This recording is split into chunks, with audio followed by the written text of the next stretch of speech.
اليوم هنعمل مكرونة بالبشاميل بطريقة سهلة وطريقة جميلة. زي ما انتم شايفين شكل المكرونة بعد ما استوت. تعالوا نشوف الطريقة مع بعض. أول حاجة هنعمل البشاميل، هنضيف التوابل الفلفل الأبيض والملح والماجي. هنبدأ نربط البشاميل، ننزل واحدة واحدة كده بالربلاي. تمام كده القوام معانا تمام. نبدأ نعصج اللحمة، هننزل بالبصل والثوم، بعد كده ننزل بالجزر المبشور.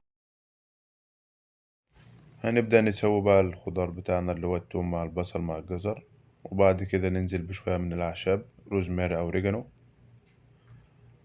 نضيف اللحم،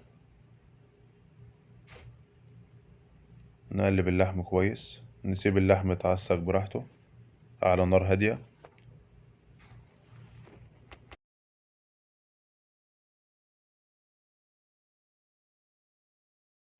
بعد ما عصجنا اللحمة هنبدأ ننزل بالتوابل، الملح والفلفل الأسمر والكزبرة والأعشاب وحاجة بسيطة من القرفة.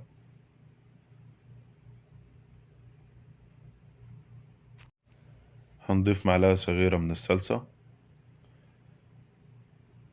ونسيبها على نار هادية لمدة 3 دقايق، وزي ما انتم شايفين نقلبها بالمضرب السلك كده.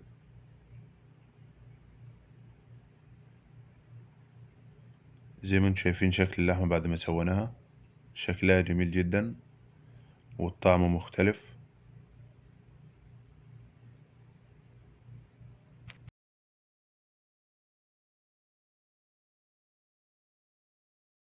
بعد ما عصجنا اللحمة هنبدأ نسلق المكرونة. نضيف رشة من الزيت على المكرونة، حاجة بسيطة كده زي ما انتم شايفين الجبنة. وبعد ما عصجنا اللحمة وسلقنا المكرونة ننزل بالمكرونة أول حاجة، بعد كده ننزل باللحم،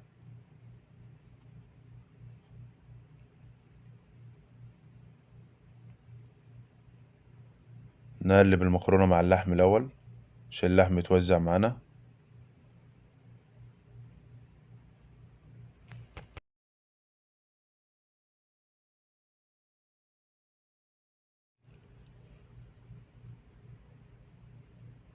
نضيف رشة من الجبنة الموزاريلا تدي معانا طعم.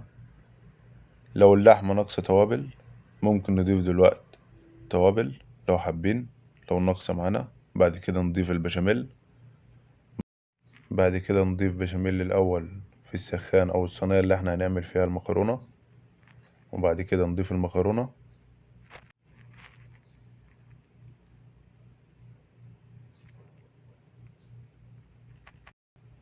بعد ما وزعنا المكرونة زي ما انتم شايفين نبدأ نضيف البشاميل. أهم حاجة البشاميل يكون معمول كويس، أهم حاجة. زي ما انتم شايفين البشاميل معانا مش مخرز. نوزع البشاميل.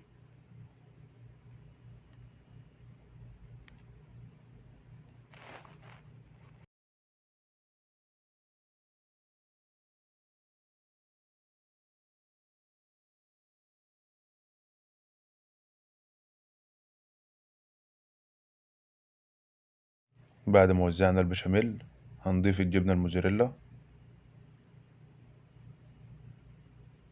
نوزع الجبنة كويس.